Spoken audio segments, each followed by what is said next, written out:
Good afternoon, Mr. Campbell. Good afternoon, ma'am. Mr. Campbell, you mentioned that you went to Virginia when you were released on bond, and you were released for how long a period of time altogether? 4 years. Almost 4 years, ma'am. And you said during the last year that you were released, you started dealing drugs again. Is that right? Yes, ma'am. What were you doing to support yourself during the previous 2.5 years? Well, my family owns a catering business. My aunt and my uncle own a catering business, and I would occasionally do work for them, or my family would just look out for me. Okay, so that you were basically being taken care of by your family in Virginia? Yes, ma'am. You have 3 felony convictions and 2 misdemeanor convictions. Is that right? I think so. And the 2 first felony convictions that you had concurrent sentences, right? Yes, ma'am. Could you explain to the members of the jury what a concurrent sentence is? That means that I committed 2 felonies, and they put them together and gave me time for them. And that time would be run at the same time. Is that right? Yes, ma'am. And that's as opposed to a consecutive sentence where you would have to serve a period of time for one sentence and then start the next sentence. Is that right? Yes, ma'am. Okay, and that was on April 28th, 1993. You received the 1 to 3 concurrent. Is that right? Yes, ma'am. And then you were released on parole in December of 93 with a maximum parole date of December 97. Is that what your recollection would be? Does that sound right? No. You didn't get out on December 93. December 93. I had a 1 to 3 I owed like 24 months, roughly 24 months on parole. So you had 24 months on parole starting in December of 93. Is that right? Yes, ma'am. But if you violated your parole, it could be extended up to the maximum date. Is that right? Yes, ma'am. But while you were still on parole, you continued to sell drugs. Is that right?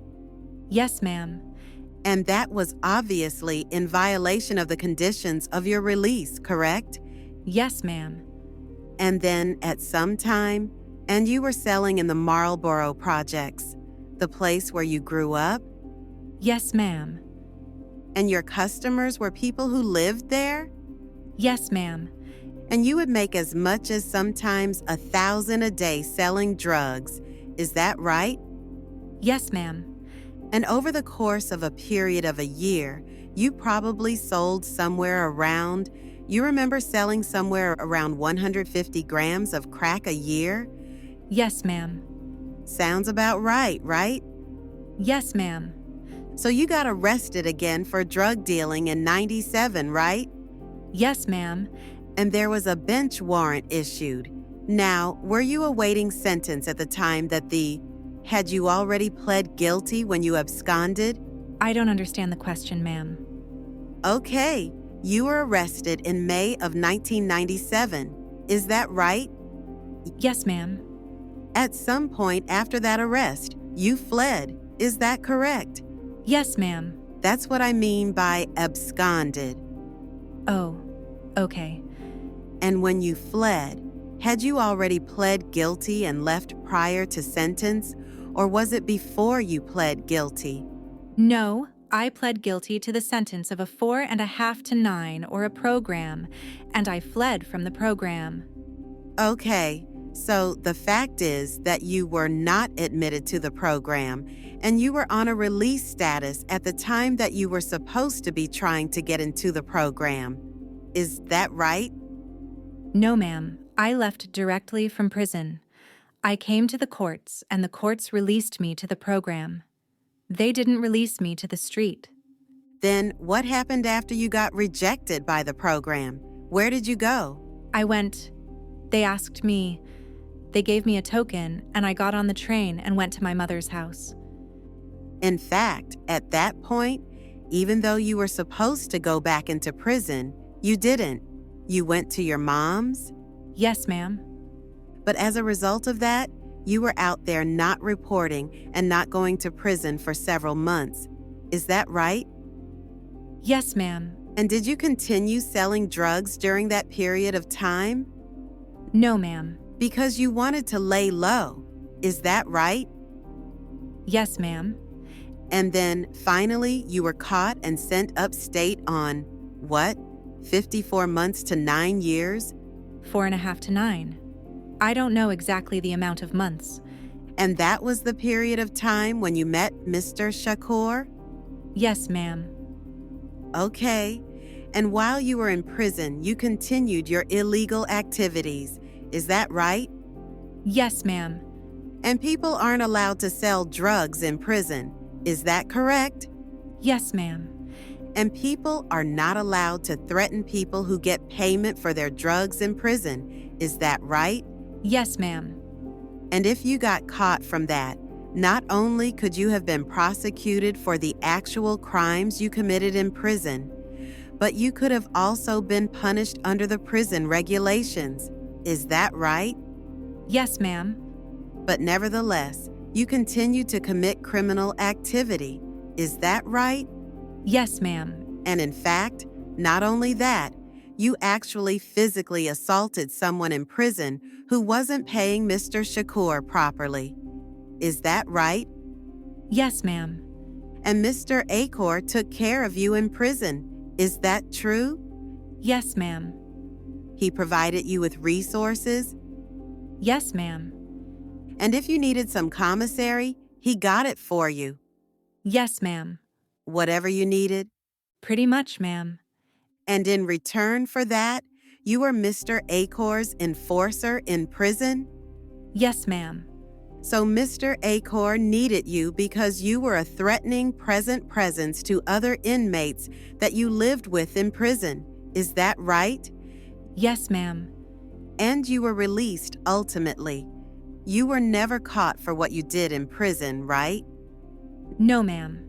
And you were released in August of 2001. Is that about right? Yes, ma'am. I did a work release prior to August. I was released on work release 2000, and on work release, I was released August 27th. I seen my parole board when I was free. But you violated parole, correct? Say again. Did you violate parole by committing another drug-related offense while you were out after that? No, I didn't violate parole I had a dirty urine. And that was a parole violation, right? Yes, ma'am. And that was because you were using drugs? Yes, ma'am. As well as selling? Yes, ma'am. And then you were reparoled, and then on July 19th in 2005, you were arrested. Yes, ma'am. On the charges that you faced in federal court? Yes, ma'am. Or, as you said, by the feds, right? Yes, ma'am. And you were arrested while you were reporting to your parole officer, true? Yes, ma'am. I was arrested at parole. Now, you were charged originally in the indictment with racketeering. Is that right? I don't remember, ma'am. RICO? Do you remember something about RICO? They said that I was part of the act. Well, you were charged that way, correct? Yes, ma'am.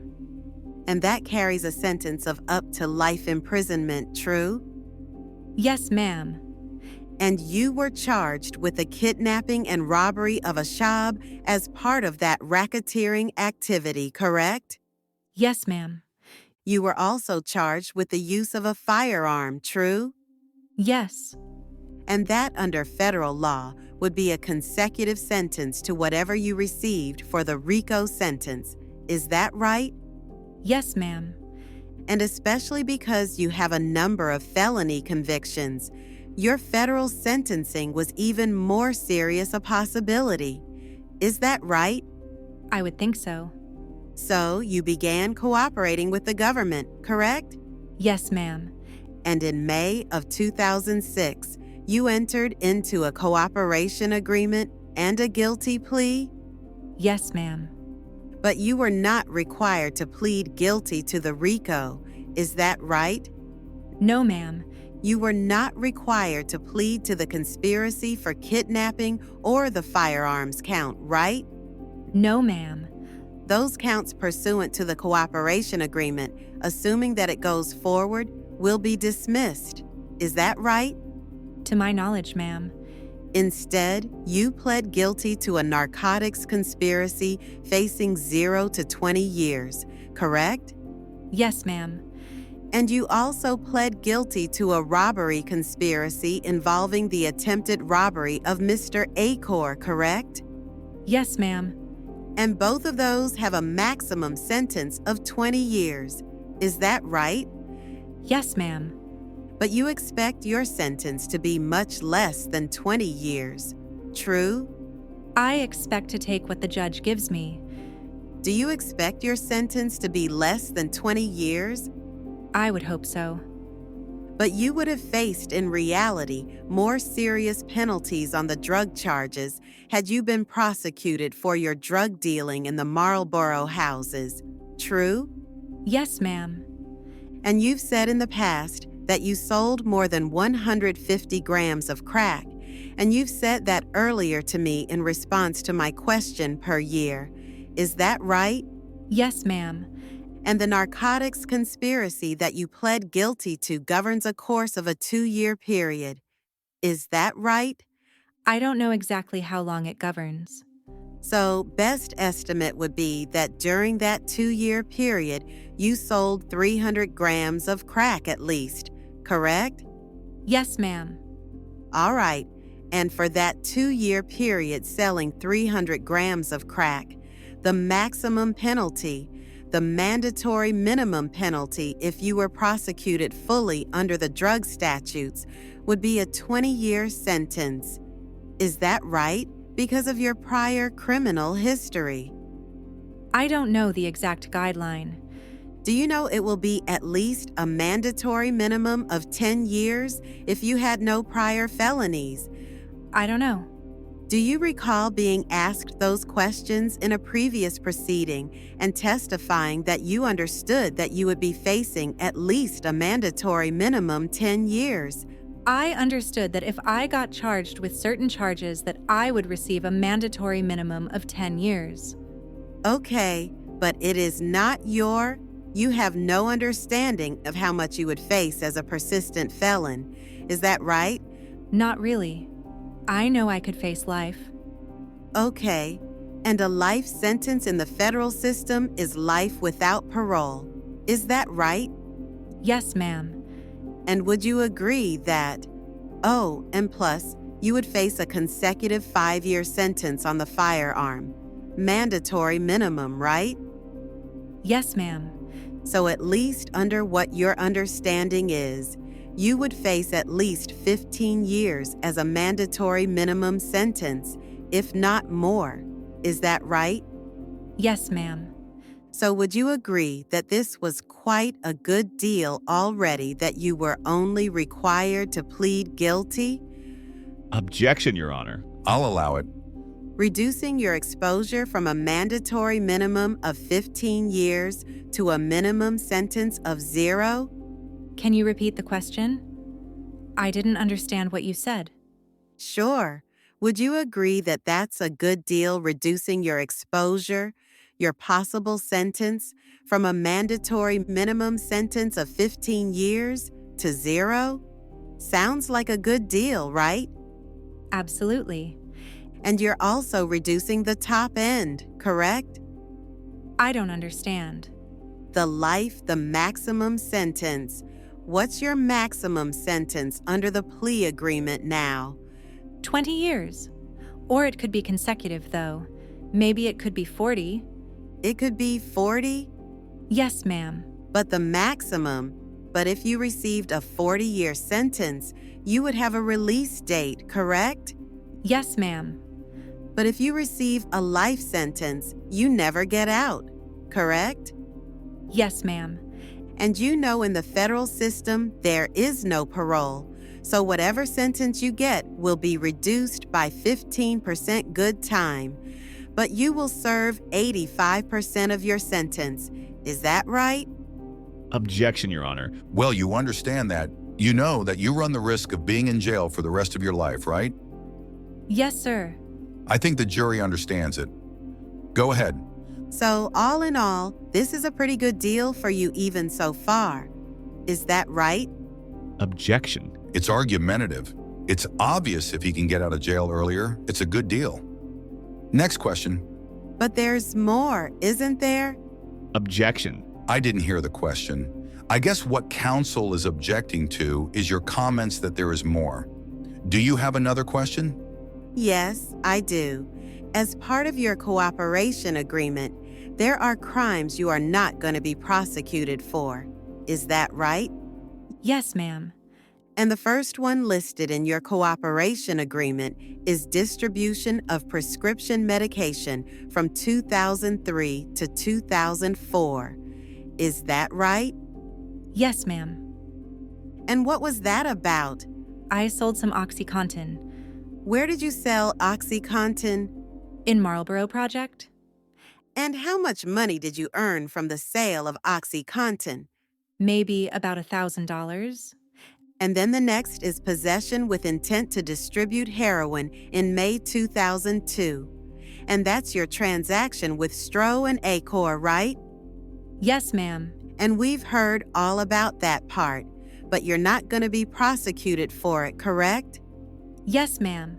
You also distributed 125 grams of cocaine in the spring of 2004 by carrying it from Queens to Brooklyn.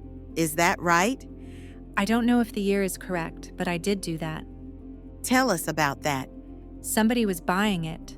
I went to somebody and bought it from them and sold it to someone else.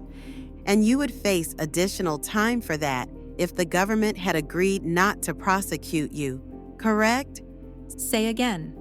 If the government had not agreed not to prosecute you, you could get additional time for that too? Yes, ma'am. And then you testified briefly on direct examination about this assault in Hollis, Queens. Yes, ma'am. Now that was part of your efforts to collect the debt, is that right? Yes, ma'am. And where did you go in order to commit this particular crime? What happened? I went to the person's house to collect my money. They didn't have it. So I put my hands on him. And they still refused. Act like they didn't have it. So I grabbed the hot water and threatened to throw it on them. And they plead they didn't have it. And I threw it at them, but it missed them. What did they owe you money for? For drugs. How much money did that person owe you? Between $300 and $500. So, for $3,000 and $5,000, you were going to throw boiling water on somebody. Is that right? Yes, ma'am.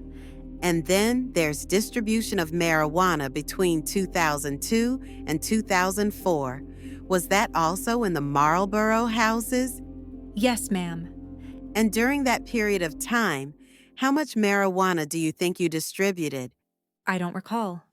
So you wouldn't have any idea of what the possible penalty could be, since you don't remember how much you distributed. Is that right? Yes, ma'am. And then there were the various robberies between 95 and 96. And I think you testified on direct examination that there was something involving a chokehold. Is that right? Yes, ma'am. Now, is that where one grabs someone around the neck and presses on their carotid arteries to prevent the blood from flowing into their vein? I don't know exactly. What exactly did you do? I went behind the neck and I choked them. By wrapping? By wrapping my forearm around their neck and pulling back, I choked them. You pulled them backwards like this. Yes, ma'am. And these were people who were at an ATM? Yes, ma'am. Was it just people at ATMs? In and around ATMs. All right. And these were people who had already gotten their money out. Is that right? Yes, ma'am. So if I were standing at an ATM and getting my money out, and you saw that I was getting $200, you might walk up from behind me and choke me? No, ma'am. Objection, Your Honor. Overruled. How much money would it have to be? It wasn't necessarily the money. I wouldn't rob no women. Okay, you wouldn't rob women. You would just rob men? Yes, ma'am. Okay, so if the man had $200 and was stepping away from an automatic teller, you would run up behind him, grab him around the neck, yank him backwards, and possibly cause him to pass out. Is that right? Yes, ma'am. And you did this only in Canarsie and East New York? Yes, ma'am. And where were these ATMs? At banks or store, whatever. In that area, Canarsie and East New York. And you did this 15, 20 times. Is that right? Yes, ma'am. And do you know if anyone was injured? No, ma'am. So you don't have any idea what happened to these 15 or 20 unsuspecting men that you took, that you choked? No, I don't. Then you mentioned briefly again credit card fraud in 2003 and 2004 in the Marlborough houses, again on the list of crimes that you are not going to be prosecuted for under your cooperation agreement. What was that about? People needed to pay their phone bills and they didn't have enough money, so I would provide them a way to pay half of the money. Well, how did you do that?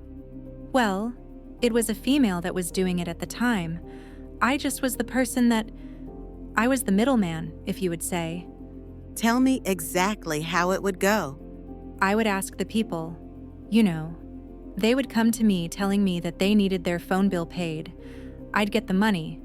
I'd go to her. She'd do whatever she did. And they phone bills would be paid. And they were charged? I don't know how she did it, but... How much were the people whose phone bills were charged? Depended on their phone bill. So it was a percentage? Yes, ma'am. Okay. Your accomplice in this used phony credit cards to pay people's phone bills. Is that what happened? That's what I thought. What I would think so. And it was for a fee? Yes, ma'am. And how much money did you make from that? I don't recall. It wasn't a whole lot. And there was crack distribution in Troy, New York? Yes, ma'am. That's also on the list of things the government is not going to prosecute you for. Is that right? Yes, ma'am. And to whom did you distribute crack in Troy? Whoever came to buy it. Was it people? Were you in a housing project? Were you living in a neighborhood? I was where people was out. I was outside on the street walking around, standing on corners. If somebody came to buy drugs, I sold it to them. Anything more than crack? No, ma'am. Then there's crack and heroin distribution in 95 in the Marlborough projects, right? You are also not going to be prosecuted for that. Yes, ma'am. Tell me about the vehicle title fraud in 2003 and 2004. What happened there? Person had a car that needed the title, and I knew somebody that made titles for cars. I went and got the money from him. It was a friend of mine. And I brought it to the guy, and I let him make the transaction. Okay. Did you earn anything from that? No, ma'am. So what you had here was a person that you introduced to someone who could make phony motor vehicle documents. Is that right? I don't think the title was... It was just the title. I don't know whether it came from motor vehicles or not. I don't have no idea. And you assumed, of course, that there was a fee that the person paid for that, right? Yes, ma'am. But of course, it was completely illegal and resulted in fraudulent ownership of a vehicle, right? I would guess so. And then you also are not going to be prosecuted for firearms possession in furtherance of narcotics trafficking, correct? Yes, ma'am. And that would give you the additional 5 years mandatory minimum sentence, correct? Yes, ma'am. And you mentioned that you possessed a firearm on 2 occasions. Is that right? Yes, ma'am. And you were dealing narcotics over the course of how many years in the Marlboro houses? Several years. Pretty much my whole life I sold drugs in Marlboro. Probably at least 10 years, it looks from this date. 95 up to 2005? I was going back and forth to prison, ma'am, so it wasn't exactly that long. All right, but during that period of time, you never kept a gun somewhere stashed? No, ma'am.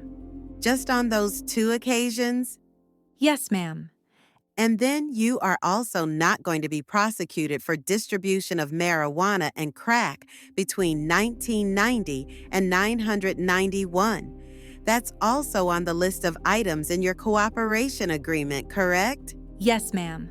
Now, as part of your cooperation agreement, you also agreed not to commit further crimes, correct? Yes, ma'am. And in December 2009, you had been in jail for about 4.5 years, and you went before a judge seeking to be released on bond, correct? Yes, ma'am. And your position was that it was quite possible that your cooperation would lead to a sentence that would be exceeded by the amount of time in jail, correct? I don't know what to... I just was going to get sentenced and do whatever I had to do. Well, you were in jail for 4.5 years. Yes, ma'am. And after those 4.5 years go by, you've already pled guilty to this very good cooperation agreement, correct? Yes, ma'am. Now, you're anticipating that at some point you're going to go home, correct? Yes, ma'am. And at the time that you are looking to get out on bail, your argument before the court is, it's quite possible I'm going to get time served, Your Honor, correct? Objection. I don't understand. I never told them anything. Your lawyer? I don't know what he said, ma'am. The government agreed to your release on bond. Is that correct? Yes, ma'am. They went to bat for you. Objection, Your Honor. Sustained.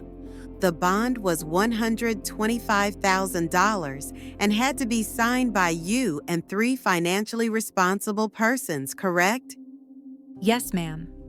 And at the time, in fact, of the bond hearing, the government made quite clear that should you commit further crimes, that the government would move to forfeit that bond, correct? Yes, ma'am. And what forfeiture means is that your 2 lifelong friends and your sister would have to come up.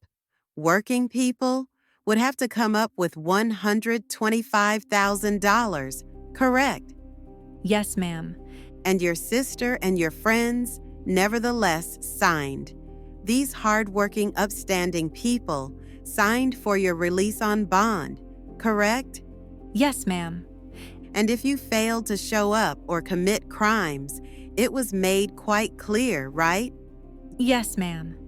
And you understood completely that if you committed any further crimes, that they would be liable for that $125,000, right? Yes, ma'am. Nevertheless, you went back to your old ways, didn't you? Yes, ma'am. And you got arrested for narcotics charges not once, but twice, correct? I don't recall. I know one time I got arrested. But the first one, I don't recall what you saying when you said it twice. May of 2013? May of 2013, ma'am. I didn't get caught with anything. I was in someone's car, and they threw the charge out. Okay. They threw the charge out? Yes, ma'am. And you were in someone's car? Yes, ma'am. Whose car were you in? Kevin Rose is his name. Is he a felon? I don't know. He had drugs in the car? I don't know what he got arrested for. A warrant for child support. And drugs were found in the car? That's what they said. But in September, you definitely got arrested all on your own, correct? Yes, ma'am. And that was pursuant to a search warrant that was executed? I don't know what. They just ran up in the house. They just ran up in the house? They ran inside of the house. Yes, ma'am. Well, presumably, they had a search warrant if they were running inside the house, correct? Yes, ma'am. And your bond was revoked on October 1st, 2013, right? Yes, ma'am. So you violated not only your conditions of pretrial release on the bond, but you also violated the cooperation agreement provision that says that you should not commit any further crimes, correct? Yes, ma'am. And did your friends ever have to come up with the $125,000? I don't know. You don't know of any forfeiture proceeding, do you? I don't know. The government hasn't sought forfeiture of your bail as far as you know, have they? I don't know. Despite the fact that you committed multiple crimes while on bail, even though that was a violation of your cooperation agreement, the government has not ripped up your cooperation agreement, have they? I don't know what they've done. Are you here testifying pursuant to a cooperation agreement as you testified to on direct examination? Yes, ma'am. It's still in whole. It's not in pieces. Isn't that correct? Yes, ma'am. Objection, Your Honor. The government hasn't told you that you're no longer going to have that cooperation agreement, has it? No, they haven't. As far as you're concerned, that cooperation agreement is still on the table, right? Yes. That's his testimony. Despite all of that and your admission to multiple crimes of violence, multiple drug offenses, and multiple frauds, you still expect to go home someday very soon, don't you? Objection. You're hoping that you'll get a good deal, right? I mean, I'm going to take whatever the judge gives me. I have no choice. Right? You have no choice. But you can hope, can't you? You would like to go home. Anything else? Any redirect? Yes, I have redirect. Go ahead. Mr. Campbell, Miss Barrett was talking to you about getting a good deal. You met World on 2 occasions, right? Yes, ma'am. Objection, Your Honor. He was never asked any questions about Mr. Hardy on cross. I'll allow it. Go ahead. 2 times you met him, right? Yes, ma'am. And 1 time that you entered into an agreement with him to commit a crime, right? Yes, ma'am. And that was the crime of robbery of Ashab Shakur, right? Yes, ma'am. You're not a member of the Cash Money Brothers, are you? Absolutely not. Before you got to jail, did you know what that was? No, ma'am. When you got arrested on the day that you did, were you arrested with other people? No, I was by myself. Have you met other people while you were in jail who were members of the Cash Money Brothers? Yes, ma'am. And you said that you knew World's reputation on the street. What was his reputation on the street? Objection, Your Honor. Sustained. I mean, this is beyond, I believe, cross-examination. Let me ask it a different way, Your Honor. Objection, Your Honor. Let me hear the question. Ms. Barrett talked to you about your drug business, a lot about your drug business, and how many drugs you sold, right, on cross-examination. Yes, ma'am. What kind of drug business did you have? Small time. All right, how did that compare to the drug business that World had, if you know? Objection, Your Honor. Sustained. Next question. You said, for example, that you didn't carry a gun in your drug business, right? Objection, Your Honor. Well, you're just repeating his testimony. Well, that was from a question on cross-examination from Ms. Barrett. No, I don't think so. You're just repeating what he testified to on direct examination. All right, Judge, I can ask a different question. You have committed a whole lot of crimes, right? Yes, ma'am. Miss Barrett went over all those crimes with you on your cross-examination, right? Yes, ma'am. You were a person who put people in chokeholds, right? Yes, ma'am. Robbed people? Yes, ma'am. All these different crimes. But you told us that when you were approached that day to do a robbery with World, you were afraid. Yes, ma'am. Objection, Your Honor. I think you're going beyond cross-examination here. I don't know why you have to ask those questions. What else do you have? Okay, in terms of the forfeiture of your bond and why you're in jail now, you said that you committed crimes in violation of the cooperation agreement, right? Yes, ma'am. So you're in violation of the cooperation agreement? Yes, ma'am. And do you have any idea as you sit here how that's going to impact your sentence? No, ma'am. In all those crimes that you talked about, the robberies, for example, are those things that the government asked you about when you came in to meet with them? I told them about. And do you have any idea how, well, from your perspective, is that going to impact your sentence? To my knowledge, yes, ma'am. All right, no further questions. Anything else, Miss Barrett? No, Your Honor. You may step down. I think we'll take our break.